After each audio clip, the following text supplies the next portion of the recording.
Charisma Quotient. I'm your host, Kim Seltzer, a dating and makeover expert, where I will help you build confidence, make connections, and find love from the outside in.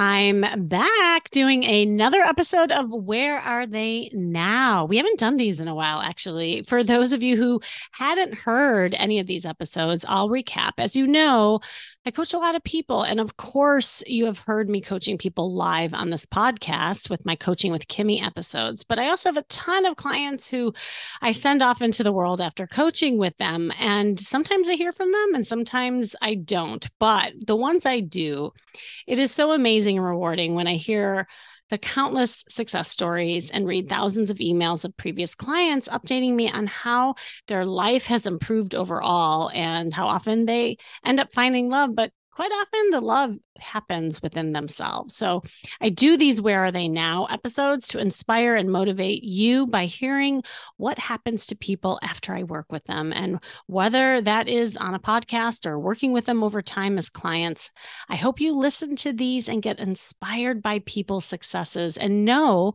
that success can happen to you too. And it all starts with a call. And so today I am bringing on a podcast listener where that's all it started. She was listening to the podcast for some time and finally decided to hop on the free private breakthrough calls that I offer. And so for you listening, that is always an option for you. A lot of people don't realize or listen to the end that I offer these calls, but she did it. And, thank goodness she did, because it was something that really, changed her life. And we're going to hear her talk about it. Back when we spoke, she was ready to take action by the time she took that call and wanted to break the patterns of attracting emotionally unavailable men. So here's the thing. She had done a lot of work. She had gone to therapy, but she didn't know the action steps to change these patterns necessarily. She also realized that being a high achiever, perfectionistic, and outcome-oriented was not serving her in this area of her life, and it was keeping her stuck in her head and fell into somewhat of an analysis paralysis state. And she wanted to experience coaching to work through her dates to help her shift perspectives and attract an available man eventually that provides more emotional intimacy. And here's the thing. She realized after we started working together that the reason why she was attracting emotionally unavailable men was because she wasn't necessarily 100% emotionally available. And this was evidenced by her knowing that she was closed off when she would first meet guys. She was guarded. She would take a long time to warm up on dates, and she would only flirt and have fun, for that matter, when she determined it was okay, that she trusted the guy. And because of all that, she would find that men would find her intimidating or hard to read. And sometimes there was this lack of chemistry that would happen. And the irony was that before working together, most of her relationships were dependent on experiencing fireworks and sexually charged chemistry, which, by the way, most people do. But the thing that I worked with her on, and if you relate to this, the more she worked on opening herself up and being more present, being aware of her feelings, her thoughts, setting boundaries, being playful, building emotional chemistry, as she was doing that, then she didn't rely as much on the tornado chemistry, as I call it, right? The ones that come in fast and furious, and as fast as they come, they go, right? Those are the ones that end up kind of fizzling out, and that left her feeling kind of empty.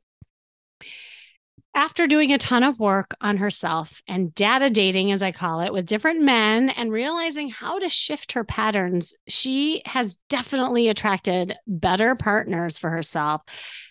And more importantly, she is opening up and learning how to express herself, set boundaries, and become just more confident overall. In fact, she's detecting signs now with these men earlier and earlier, not staying in things that doesn't serve her. But I'll let her tell you the rest. Welcome, Kim. Are you there? I'm here. Thank you so much, Kimmy, for having me on. I've been so excited to continue on this journey with you. It's been so wonderful. Oh, I was just so happy that you could come on, and thank you for also just sharing your story because like we were talking offline.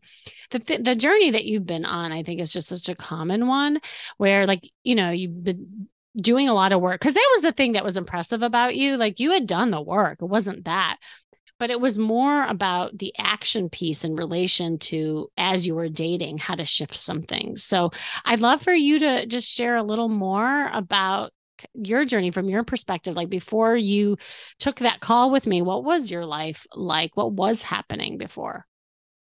Yeah, I mean, I think you summed it up really beautifully in that I was definitely out in the dating world. And I would say, it wasn't so hard for me to get on the dates, but I kept looking for that dopamine hit, that firework, that chemistry. And it's so rare, I think that you really find that. And when you do, it doesn't always tend to be that nice slow burn where you get to Yeah. really know the other person on the line. And so when I would go on dates, like that was the one main kind of key element that I was looking for because that's what I had known. So all of my previous relationships and really reflecting back when I took the time to think about it, they all started in that big boom way where you have the hard eyes that are popping out of, the Yeah. cartoon character. Right. And and as I started, as we did our work together, it's kind of like you don't know what you don't know, right? And that's where I needed somebody to hold up the mirror and say, hey, there's another way to go about this. And let's build that path together to really determine what does it look like to start walking on a new path and taking a new journey. And I didn't know how to put those steps in place. And that's where you really came in to help me. And as I started walking down the new journey, I looked back and I realized that, you know, because of the relationships I was going into, I actually never really dated. I Mm. didn't take the time to go on the first date and the second date and the third date and the fourth date, all the way up to the 10th date. And, and, and I have had that recently. And each date that you go on is so critical in a great way because you get to learn more about the person in a way that feels like you're walking up a small flight of stairs as opposed to just going from 1 to 100 and reaching the top, which is what Mhm. I'd had. And go on one date and we'd be in a relationship. Go on 3 dates and we're like, all the way in for 3 to 6 months. And my last one was 3 years, and that was a long time, but still that same chemistry that happened in the upfront. So it was so much bigger. It was like my whole world expanded. I Mhm. was just on this entirely new planet, right? And with that comes a lot of excitement and a lot of fear and nerves. And I felt really lucky that I was able to meet someone while we were coaching who really held the space for me to step into this new territory in a way that I was able to do it slowly because I did need to take my time. And I really was deciphering, like, wow, like I'm on a new planet. There's new air to breathe, right? There's new things to look at. And, you know, and I have somebody who's willing to to be standing next to me through that journey as well, which I Mm. was part of me, I think, was scared too that I'm like, oh, no one's going to kind of stop and wait for me or go my speed, right? Because I had only Yeah. known fast in the past, which is, I love that that rhymes too, fast in the past. Yeah. Right, right. No, and I remember, like when we had our first call together, like some of those things that you were talking about. And, it's so common when you rely on those kind of fireworks, right? Or that spark. Things do happen so fast. And when they happen so fast, you really lose yourself. And I think that was Mm-hmm. something that really came to me about you is that like where I was sitting, I'm like, gosh, she's such an amazing woman, but I don't think she knows it. Like there was this sense of like not really even knowing who you were, separate from, these interactions. And then when you stayed longer than you should have, like again, it's like, who am I kind of thing. And Yeah. the confidence piece, I think that's so key. Like, just learning how to have your voice and ask for what you want and paying attention to who's serving you and who's not. That just wasn't like there. Like you just weren't aware of it. Yeah. No, absolutely. I was a pick Misha, if you've heard the term, where I'd go No, in and what is that? a pick Misha, like, pick me, please pick Oh, me. pygmy. Yeah. Yeah. Because, and I would, Mhm. like, my whole energy would shift to basically saying, like, please see my worth. Please pick me in this Mm. journey. Please take me, right? What can I do? What can I add? What can I contribute? And, you know, I have gained so much self-confidence. And I think once you kind of step into a new space, you get to look back and you get to see, wow, like that's where I was before, right? And when I do look back, I recognize that part of me in that time was had a belief that I was like, I have to give value in order to be seen and cherished and loved in a relationship. Like I have to do Mm. something for this person. I'm not enough just as who I am and what I bring to the table just as Kim, right? And I was trying so hard in past relationships to do and try and give and bend and fit and mold. And through the work that we've done together, I feel so differently. Like that's where I feel like I can stand on my own 2 feet and have that inner self concept of who I am and the Mm. confidence that goes along with it. And I brought that forward in my dates. And I would say, like, the person that I did end up dating, the first thing he said to me through dates 1 through 6 was, I absolutely love your confidence. I am Mm. so attracted to your confidence.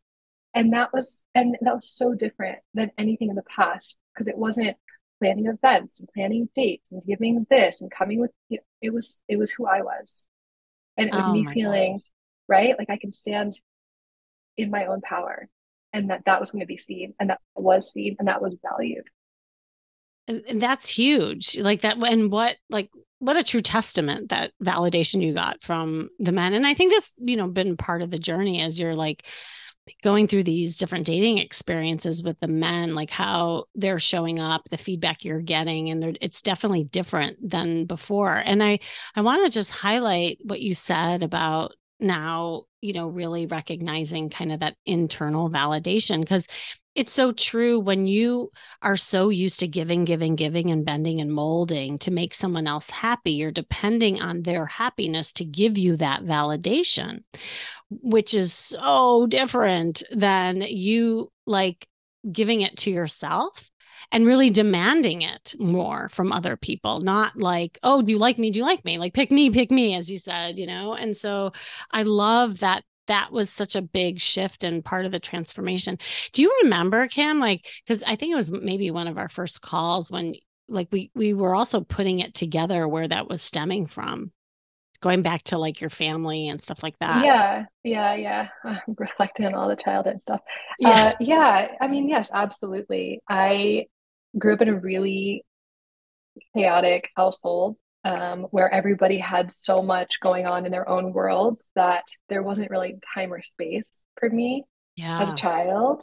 And I had to do a lot of parenting my parents in addition to that. So I was very isolated, having to take care of my own needs because that I was not a priority as a child. And then there was also trying to self-soothe my parents Yeah. in ways that worked for them. And so that's all I've known is really getting love from actions that I've contributed, right? Um, Hmm. and also on the other side of the priority, like something that's come up recently for me as I'm dating is my how much I value having to be prioritized. And when I say it almost in that way because it's a double-edged sword. Like it's important and you have to be prioritized in your relationship. But for me, it's like I'll hyperfixate on it right now. And I'm like, oh, am I like are these actions, do they mean that I'm being prioritized or and it's a lifelong journey, right? You kind of break through one area and you start to go into another and you're like, oh, here we are, here's another one. Yeah. And I don't think it Right. goes away, but I think you grow into, okay, this is an area that was definitely a moment that came from trauma of my childhood. I can see it. I'm Mm. able to kind of grow into it and out of it in the best way. And then you go into a new space, right? And it's Yeah. all, changes and it flows. And that's where I think the value of growth comes into play because I'm happy for these experiences. I value them so much. I wouldn't ask for anything different because it gives me an opportunity to self reflect. You can't change the partner, right? But you can look at your actions and how you choose to show up and say, what can I do on my own with coaches, with self help that I can do through books, through knowledge, through learning to show up, to optimize myself, to level up so that I can be the best version of myself, utilizing this lesson, utilizing this opportunity. And it's like a never ending journey, right? In an Mm-hmm. exciting way, or at least that's how I like to see it. Yeah, no, 100%. And thank you for sharing about the family thing. I know and it's not to dig up old bones, but also to recognize the connection because I think that was part of the like aha moments that you had because you had done work around that before. Like you knew kind of where some things were coming from, but sometimes you don't recognize in real time in the present time how it shows up. And so it's one thing to kind of recognize it, it's another thing to tie it together. But then the third thing is, what do you do about it to shift?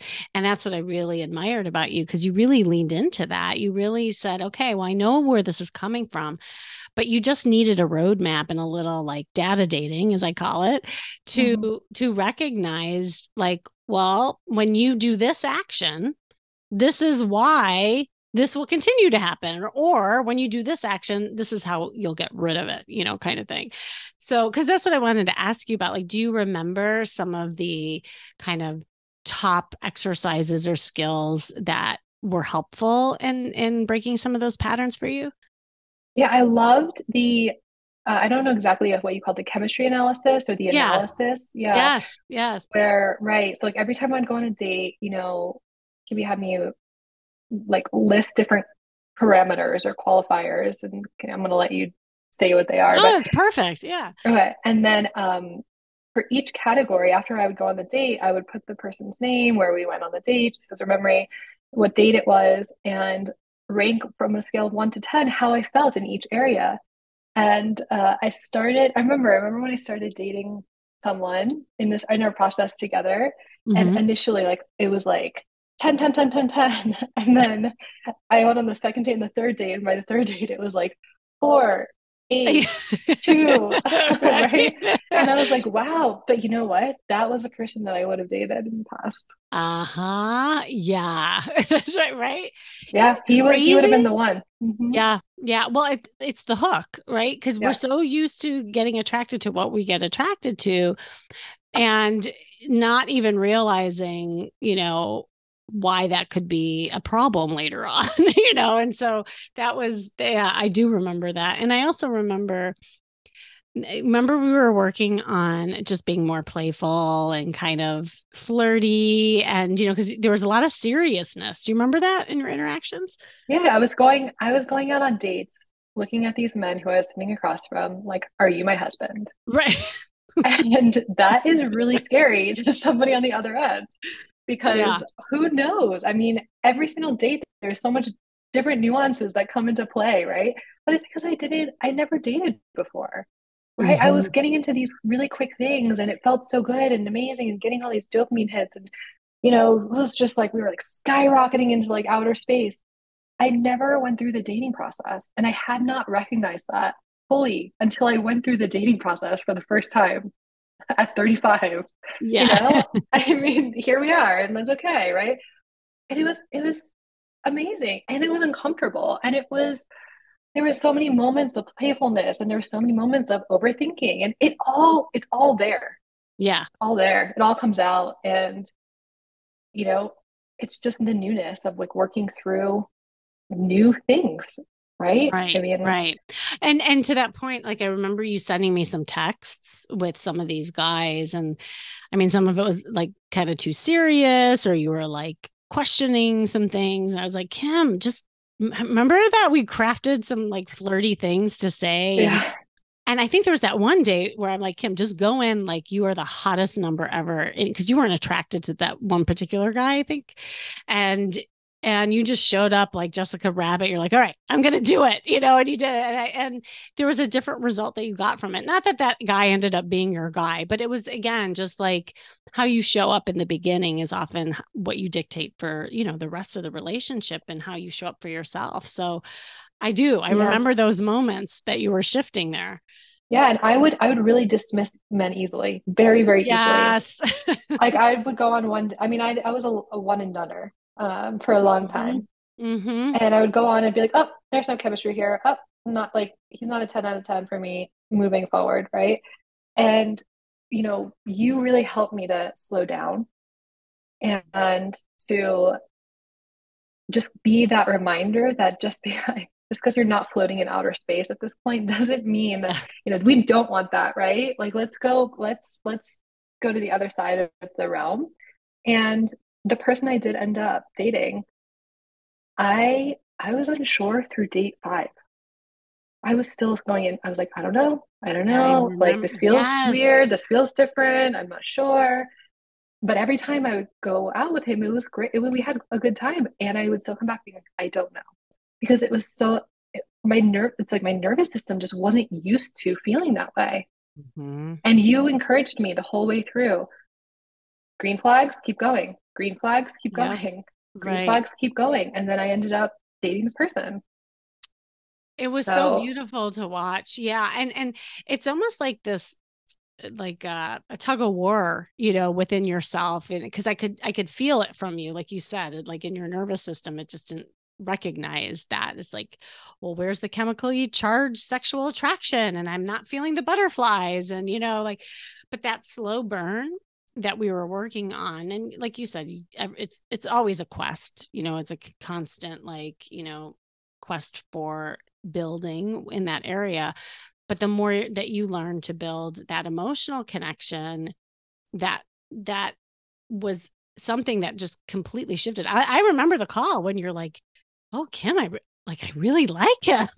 Like you said. yeah. Yeah, and it was a cool shift to see, so And I would say one of the biggest eye-opening moments for me in that relationship was, I was so used to feeling so much of that dopamine hit, like up front and the big chemistry.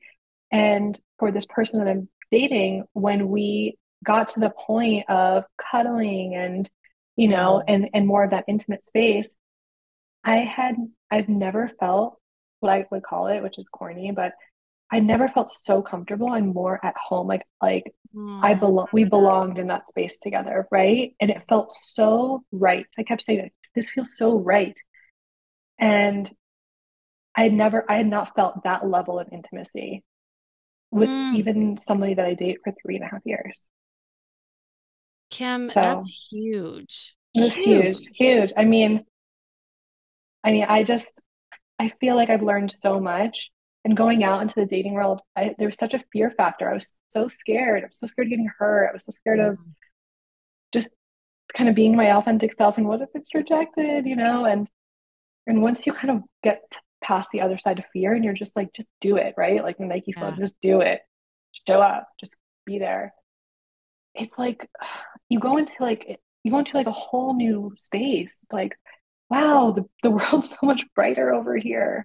The sun's shining brighter, the flowers are like more colorful. Like you just gotta go through it because it's Yeah. worth it.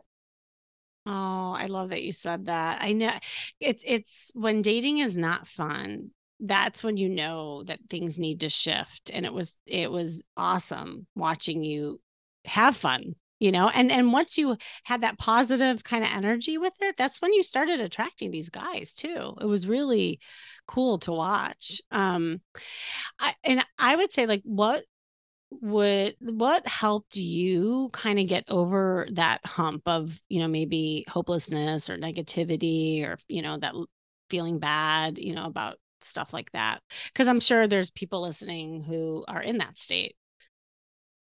I think it was a mix of things. Mm-hmm. It was kind of to the point where I just said like being able to put the fear aside and almost like hype myself up to be like, what's the worst that's gonna happen? I'm gonna meet someone, it's gonna be great. I'm gonna be my authentic self and I get to use this as a test experiment, right? Like see how Mm-hmm. people start reacting to me. That was one. And then the other one was really working on my own self-confidence and Yeah. identifying like what are the things that I love about myself? What do I feel like I just just as Kim, right? As who she is, how do I see myself showing up in relationships? Kind of like what not what do I have to bring to the table? It's not about that, but it is like I know that like I'm an amazing partner, I'm supportive, I hold right, all of these qualities that not only do you have currently, but that you aspire to have and that you're working towards. Mm-hmm. And just kind of going into the world in that way and being like, we're going to have fun. I'm going to be myself.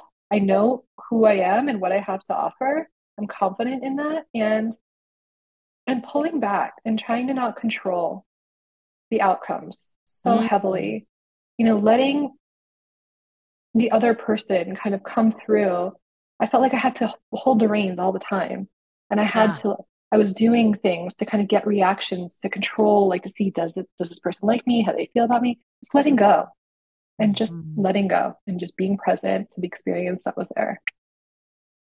Yeah, and for someone who like came to me with these kind of outcome oriented types of thinking and like needing that control, having a hard time letting go, to hear you say what you just said in a matter of months is really like impressive. And especially given that your journey, with your family, it's, because you had to have some sort of sense of control and you were trying to make sense of your environment and how to, and ways to get love, when you're a little girl. And it just gets imprinted on all of us, just those messages. And the fact that you overrid a lot of those messages and really kind of leaned into this process and who you are, that's why like you are where what you are because you did the work. I mean, that's the other thing I want to commend you for, because sometimes like you might sign up for coaching or therapy but you don't do the work, and you did the work.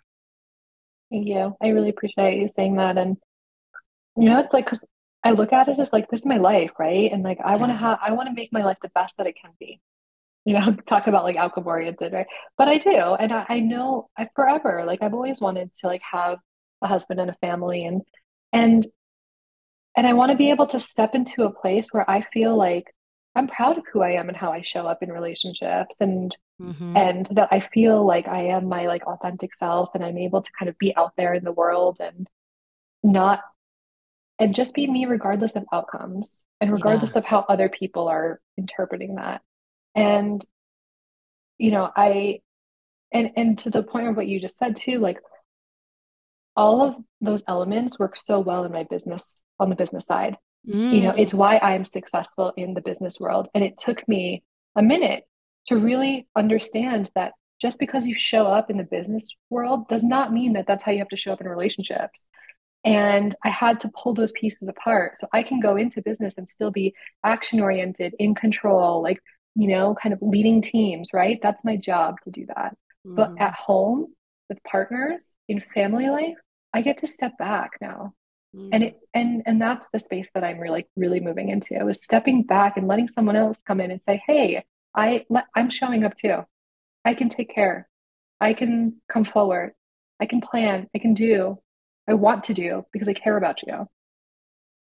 Oh, Kim, it's so beautiful. I love everything that you're saying, and you're just so well spoken, and I know people who are listening to this, it's going to touch so many. Because I was going to ask you, just as an ending note, what would you say to somebody who is maybe like where you were at before our first call, thinking of maybe getting help in this area, but just they haven't bit the bullet yet, or they're scared, like how we're talking about the fear factor. What would be something you would say to help them?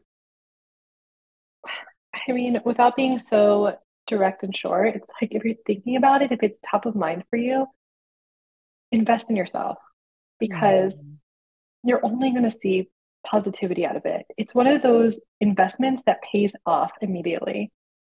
You will get immediate, instant um, payment, and the payment is you, right? I Yeah. mean, we spend so much time and energy and monetary aspects like out in the world making clothing wise or event, whatever it is. But what about the inside, right? This is going to be like a lifelong change. And I will say, like, it feels so amazing being on the other end of it. Like where I came from to where I am now with the confidence and how I show up and knowing what I, you know, what I want and being able to set boundaries and the type of relationships that I want to be in, that's invaluable.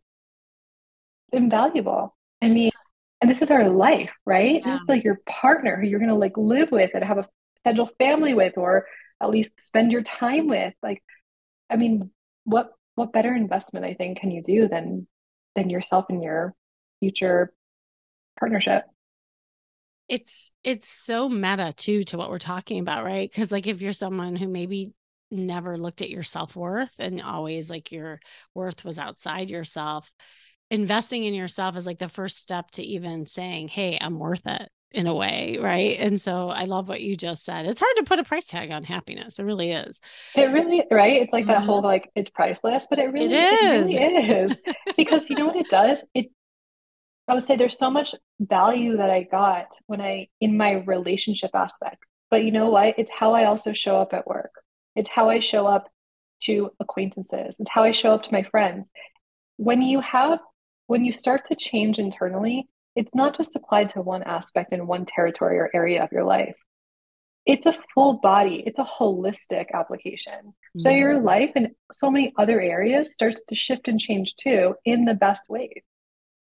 Amen. And on that note, oh my gosh, Kim, you know this. I've said it to you over and over again. I adore you. I'm just so happy for you with this like kind of newfound confidence. And I know it's just going to keep soaring because it's like it's clicking, it's working, and you do deserve the best. So thank you again. And thank you, Kimmy. You've been such, I would say more than a coach, at different times, a friend, a mentor, a counselor, a psychologist.